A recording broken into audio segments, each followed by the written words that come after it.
We are living a little more natural, and with that, we start to question things. Vaccines, for example, are becoming more prevalent and ever more insisted upon, and on the flip side, ever more controversial. With my own history of autoimmune, I prefer to avoid them, but that doesn't mean I don't still have to take precautions.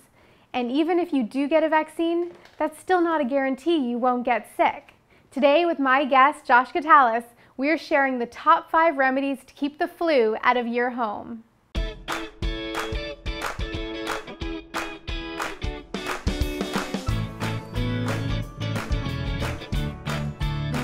Today is the day. Let's make this happen. Welcome to the kitchen again. Thank you so much for having me. It's great to be back. I love when you come here. Josh has for sure been my best teacher of nutrition. His knowledge of therapeutic supplementation is unparalleled. And today we're talking about what we can do to stave off, keep that flu out of our life this cold and flu season. I don't even know what cold and flu season means. It's like everyone's immune systems are weak, so we all get sick, and we've named a season after it. Josh, what have you brought? Well, the first thing I brought is Reishi Mushroom. And Ooh. Reishi Mushroom is one of the top herbs in Chinese medicine. And it's a top herb because it's a very potent adaptogen. So what that means is it helps you adapt to stress. So it helps you fight off colds and flus much easier. Right. It also has immunomodulatory activity. So if Let's say that together. Immunomodulatory activity. Okay, go on. Yeah, so if your immune system's overactive and you're more prone to autoimmune diseases, it helps to silence it and bring it down a little bit. Yeah. But if it's underactive, which is what a lot of people have when they catch the flu or get colds, it helps to boost it up a little bit. So it helps to modulate the immune system. How do people get this? How do they take it? If you have the raw mushroom like this, you could just break pieces off and what's called decoct it, which basically is boiling it. Do what?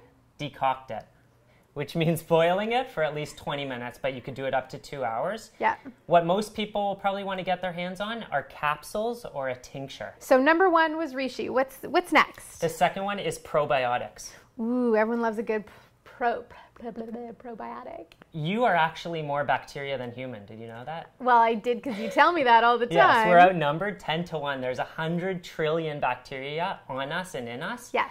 And only 10 trillion human cells. So these things have a very important role to play as part of our immune system. And most of them live in the gut, and 70% of our immune system's in the gut. So these guys are like the gatekeepers that kind of communicate with the immune system and tell it what to attack and what to not attack. Right. And very important part of the immune system. Number 3, what you got? Number 3 is vitamin C. Vitamin C. And we always hear about vitamin C, year after year. There's a study that says it's good. There's a study that says it's bad. Bottom line is it's great for the immune system. Yeah. It has antiviral activity. It has antimicrobial activity. And what it does is it increases this chemical that's part of our immune system called interferon. And just like the name suggests, interferon interferes with replication of viruses. There you go. So, yeah, it tells the influenza virus, you have to stop procreating and creating more of yourself. It's enough already. Right. We're going to stop this right now. So a lot of people will buy a multivitamin that has vitamin C in it. Can we just talk a little bit about the quantities? Yeah, so, usually there's, from 50 milligrams to 500 milligrams if it's a good one. You need to take it by itself. Yes. Because sometimes if people feel a cold coming on or their immune system isn't up to snuff, they might need up to 12 grams per day. Numero cuatro. Numero cuatro is garlic. Yes. Have you ever heard of this very unusual, hard to find What is herb? this strange herb, root, food? What is it? It's called garlic. Oh, yeah, okay. And garlic actually will kill some of the bad guys in us without affecting the good guys. Right. Nature's antibiotic. Yeah. And have you ever been with someone who ate garlic the day you're with them the day after? Yeah. Yes. And what you smell it. Yeah, you smell it in their breath and their skin and whatnot. Yeah. And one of the ways the body helps to get rid of some of the things in garlic is through the lungs. Yes. So, and influenza can actually move to the lungs. So what we see is that garlic can actually work site-specifically and help to kill some of the stuff that might be happening in the lungs or Does it matter whether the garlic, is it less effective when it's cooked?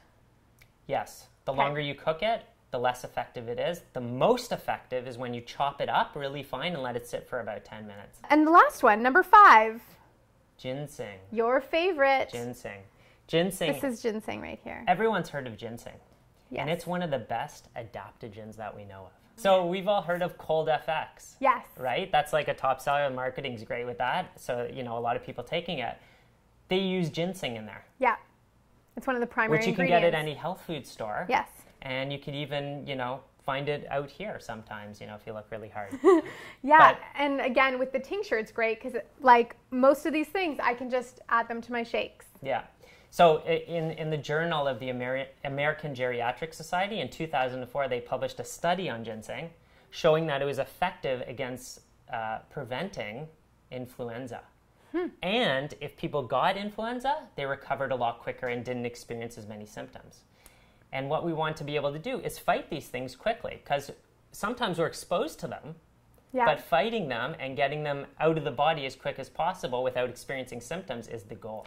So young or old, prevention is for sure going to be key when it comes to the flu. Vaccine or no vaccine, this would be a really great way to start. And start early. Start before cold and flu season hits. Start when people around you start getting sick, or when the seasons start to change. And often that's a time with autoimmune diseases that they can have flare-ups simply because the immune system is being challenged by so many seasonal changes and changes in routine and diet and all those things. Absolutely. And I chose these specific remedies, which are obviously not the full list, because you can take these all year round. You can take these before. You don't have to wait till you actually feel ill. Great. There you go. The key to natural remedies for prevention is that you need to build them up in your system. Start taking these before cold and flu season hits to build up your own defenses. Choosing whether to get a vaccine or not is a very personal decision, and I encourage you to do your own research.